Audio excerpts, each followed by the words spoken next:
So there's a tendency to think that because we say race is not a biological construct, essentially, that what we're saying is that race is not real. And that is not what we're saying. In fact, to say that is actually a way of saying race is a biological construct. And if I disagree with that, then it's not real, right? It's a way of reducing everything to the biological. But what Heyman and Levitt, two critical race theorists, assert, I think really aptly describes it. That is, race becomes, in social fact, what it is supposed to be in naturalist theory. A differentiating trait that orders us in hierarchical terms as members of inferior or superior races. Now, if race is a social construct, that means that all the categories or all the levels of this construct or variable are all socially constructed. And we tend to think of race as something that minorities have. And so I want to focus here by thinking a little bit on another category of race, which is whiteness, right? So there's actually a whole area called whiteness studies, which aims to sort of bring to visibility the ways that racialization happens with and through whiteness, as well as through the other sort of categories of color. Okay, is everyone with me? Okay. So if we're trying to understand the ways in which whiteness can be socially constructed, we can look at several things. First of all, there's variability within this category, right? So first of all, there is not one single way of being white, right? Also,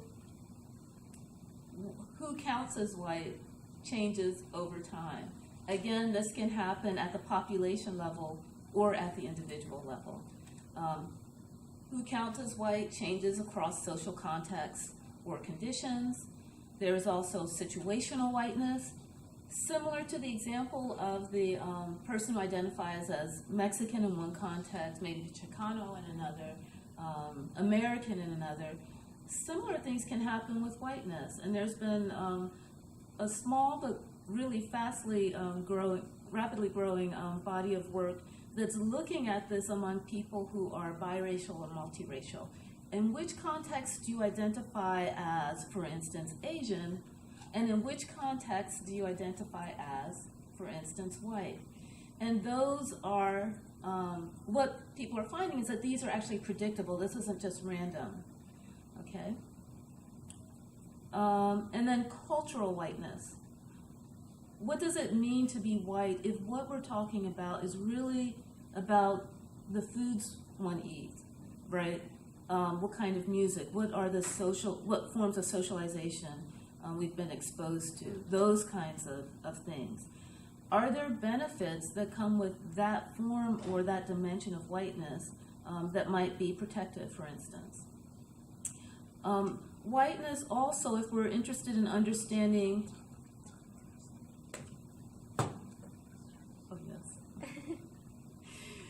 whiteness is also important if we're interested in understanding processes of racialization, because those processes are tied to power differentials. And I'll talk a little tiny bit more about that later.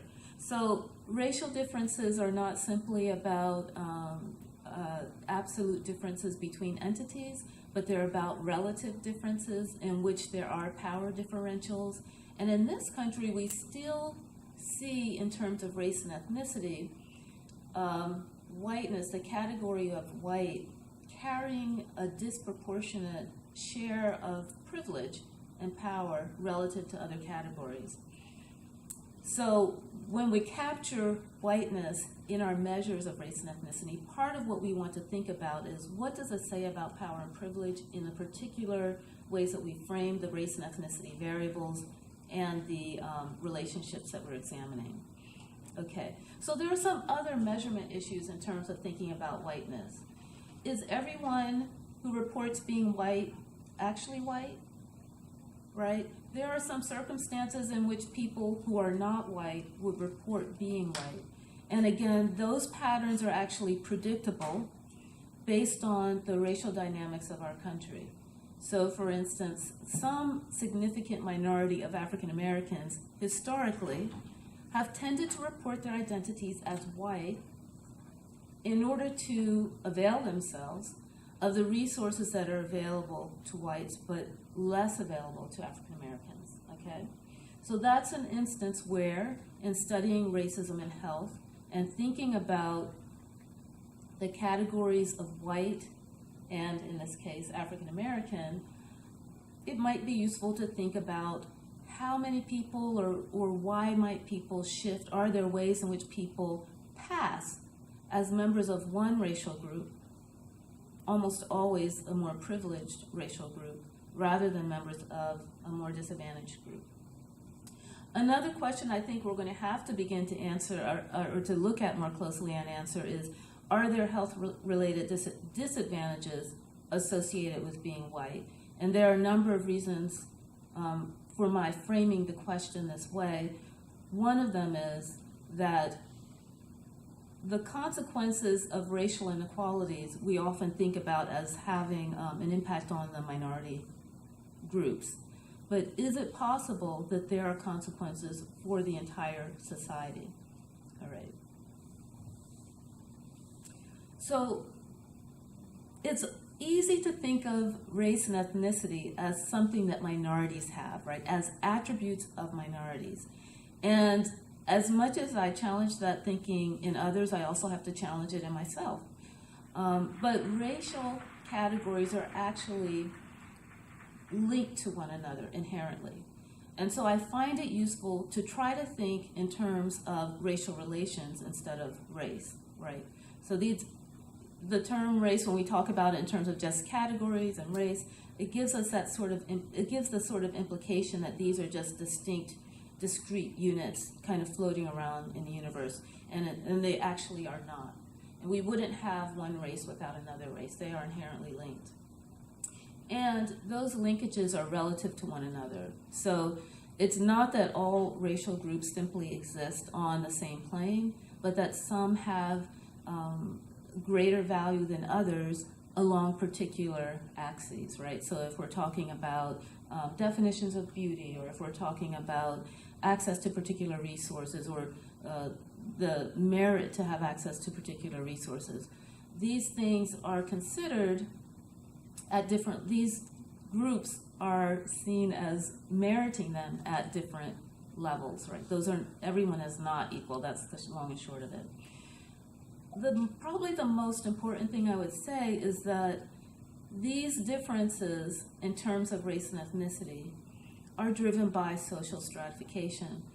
In fact, and by social stratification, what I mean is that the ways that our society sort of orders people, that ordering is actually predictable overall, so that we know that if you're in a particular group, it reflects the patterns that all members of that group experience in general, or are more likely to experience.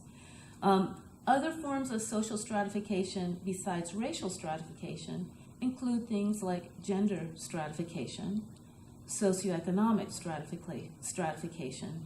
And the socioeconomic stratification is what leads some people to use terms like redistribution of wealth, all right, or class wars, class inequalities. As long as a society is systematically ordering groups differentially and deciding that some groups deserve more attention, more resources than others do, the groups themselves will reflect what that stratification, the baselines of that stratification. Okay. So one sort of academic definition of racial relations is racial relations are the product of a set of hegemonic systems through which differentiated human subpopulations, so if you think all humans are simply humans, then they become grouped into, okay, well, these are racial humans, right? These are racial groups. These are gender groups. So human subpopulations, or so-called races, are established and maintained. The relative valuation of races, one to the others, is fundamental to racial relations. Further, the preservation of racial relations over time requires that the assigned relative valuations remain more or less fixed. So we see that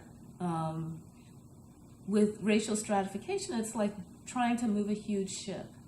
The details might change, but the overall structure of racial and ethnic inequalities remains in place, and that it takes a lot of work to shift the nature of those racial inequities. As difficult as it is to explain what race is, ethnicity is even more confusing. We use it sometimes as a vague term to reflect a combination of cultural and racial characteristics. We use it as a euphemism for race, and Raj Bhopal and his colleagues have actually started to look at this in the biomedical literature. And ethnicity is often defined on the basis of a combination of social, cultural, and political factors. My colleague Naina Harawa and I proposed that for social epidemiology, we begin to think about the ways that, like race, ethnicity is socially constructed. And it has two dimensions. The first dimension is the attributional dimension, and that's the piece that we're typically used to thinking of with ethnicity. Culture, religion, things that we think of as characteristics of a group. The second piece is what we would call the relational dimension. And this is the piece that reminds us that all groups exist within a broader context, a broader societal context. What are the links that link each group together? The relational dimension is interested in describing the links that connect groups to one another and that connect a group to the broader society, and explaining what is it in those links that might help explain the group's social position in our society. So, for instance, if we take a single axis of hierarchy, such as skin shade, and a lot of research has begun to show that skin shade is tied to a number of adverse health outcomes, where darker skin shade is associated with the more adverse outcome. Can we think about the ways that this is not just a function of an individual characteristic, but that whole ethnically defined populations might actually experience worse health outcomes tied to their sort of average skin shade, okay? So we would expect to see that groups from, groups from countries with immigrants to the U.S.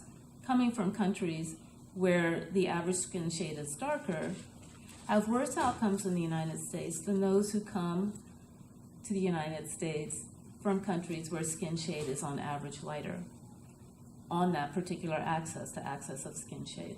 I'm going to pause right now because I'm seeing a few little confused faces, and I'd like to take some time for questions or just sitting and let people kind of process for a moment. Okay, so part of what I'm saying here is that if we think about ethnicity, there are many dimensions to ethnicity, right?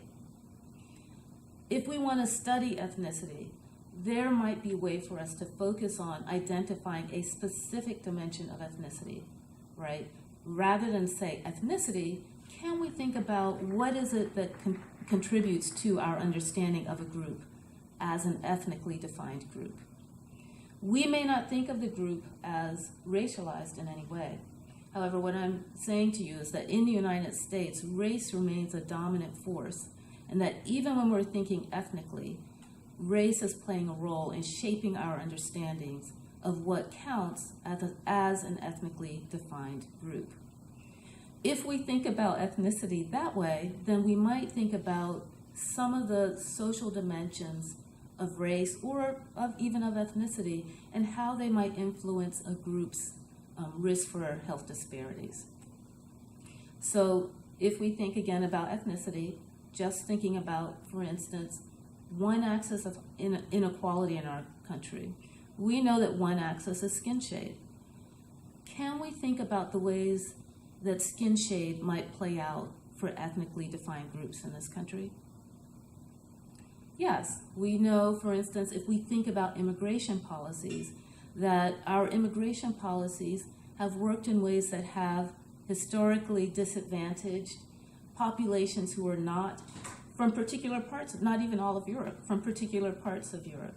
So the patterns of immigration that we see today are tied to loosenings of the immigration policies in 1965, which were directly put in place to limit the number of people outside of essentially Central Europe who immigrated to the US.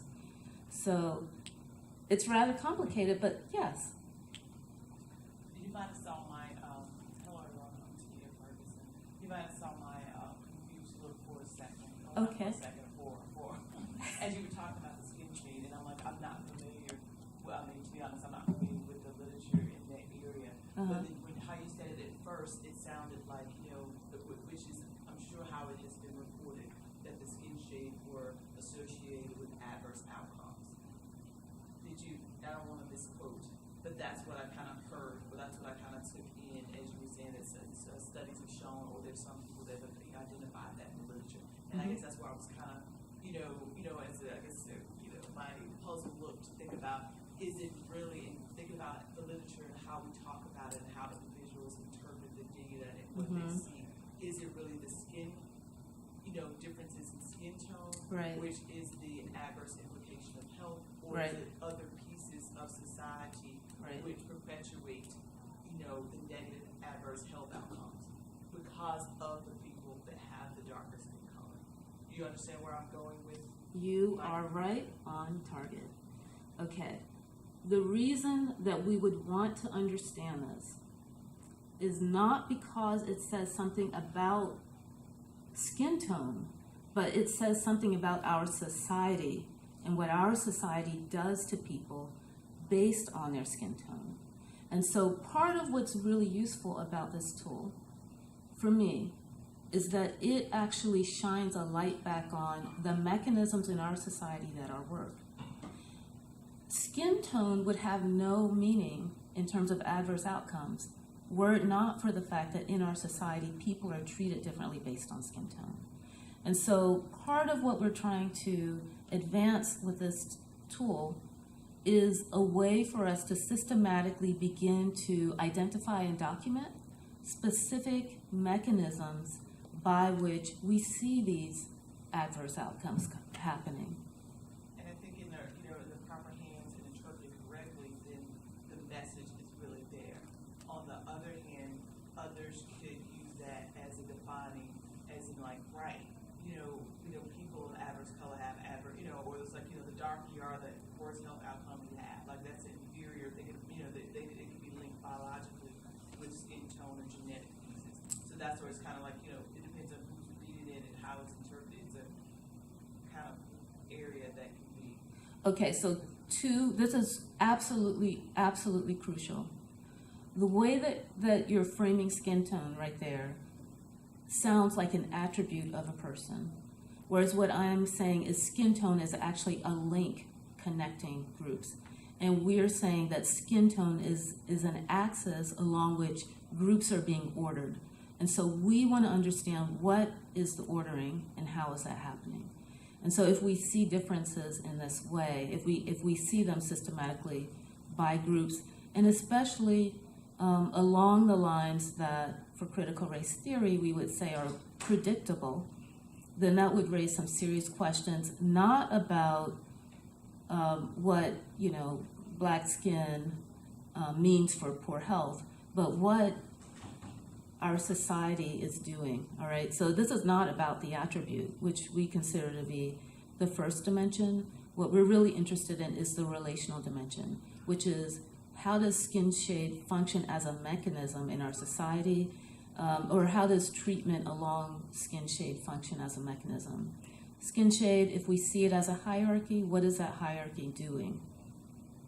So we see it as a process, racialization as process. And in fact, I actually often use the term racialization rather than racism as a way of drawing attention to the fact that these are structured processes that function at all levels of a socioecologic framework. I don't Oh. know if you were going to cover this, but in the case of ethnicity, think about what has happened to Native Americans in the U.S. Yes. And also, when there were immigrants from Europe, how they were segregated, Jewish and Polish, and they were treated different. That's right. And so I think it's really important to keep that in mind too, They that, are still treated different. oh, I'm sorry, I missed what you said. There's still Some differential treatment of people of different origins. Absolutely. So it's related to ethnicity. Absolutely. So part of what I'm asking us to do is to make race more visible, right? How can we see race and ethnicity? And I don't mean how can we look at people and point to them and tell them what they are.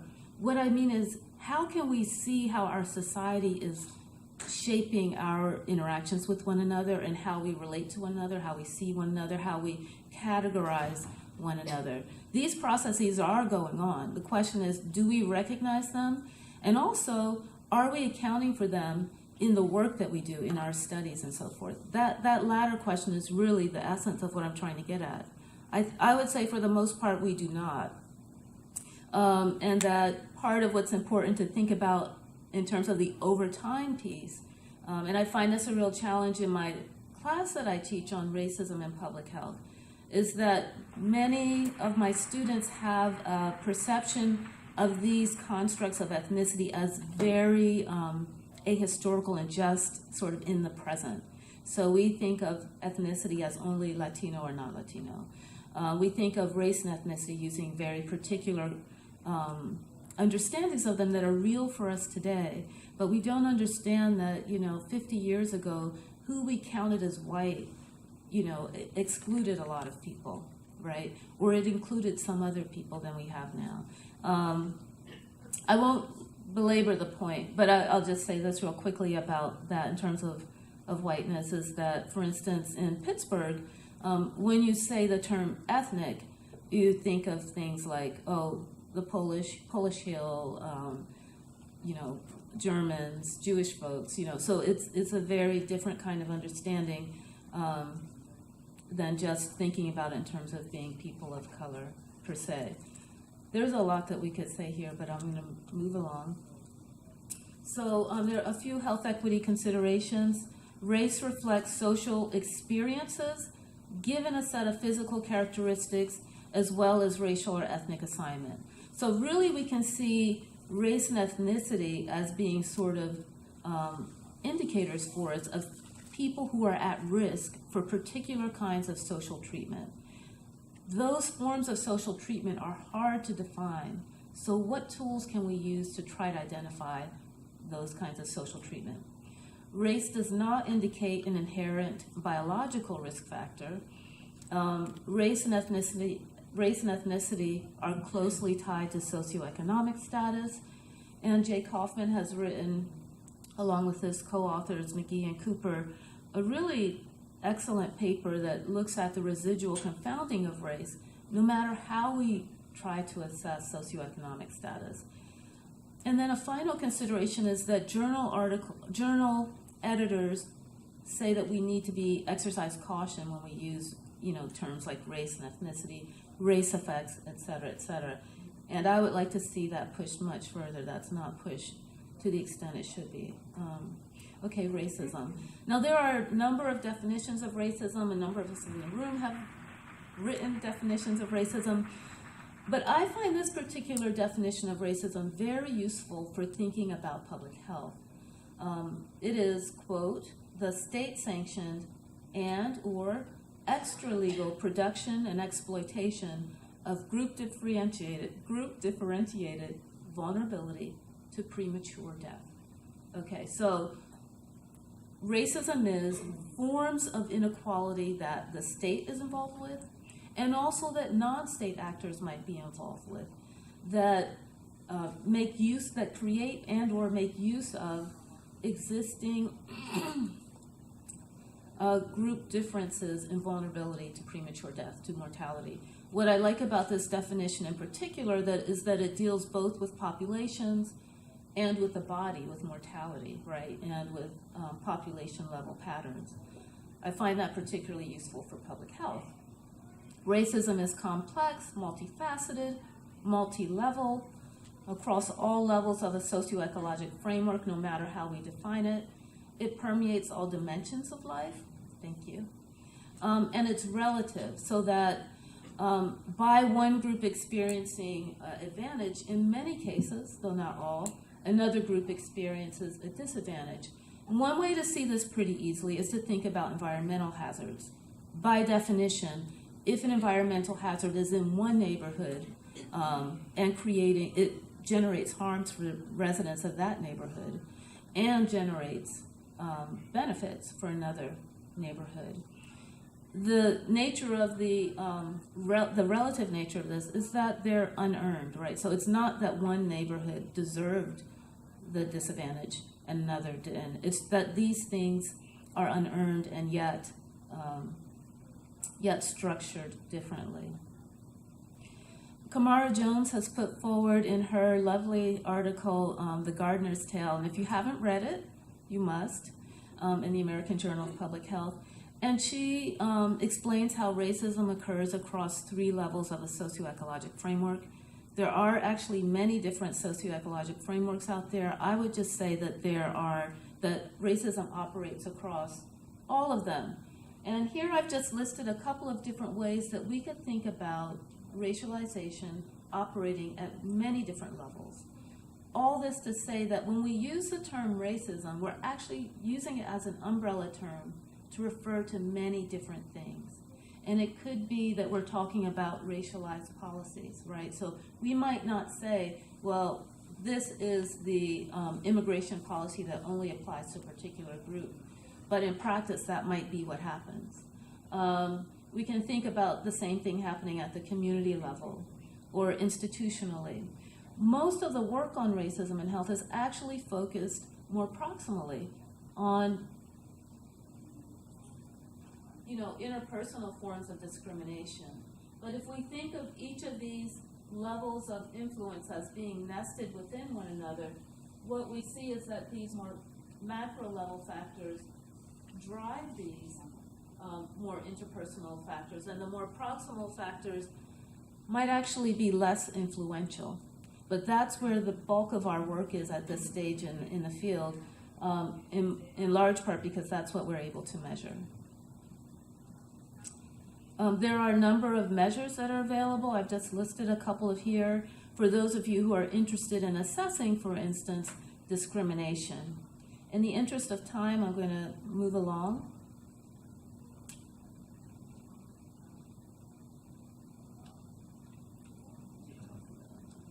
So the literature on racism in health has grown very rapidly.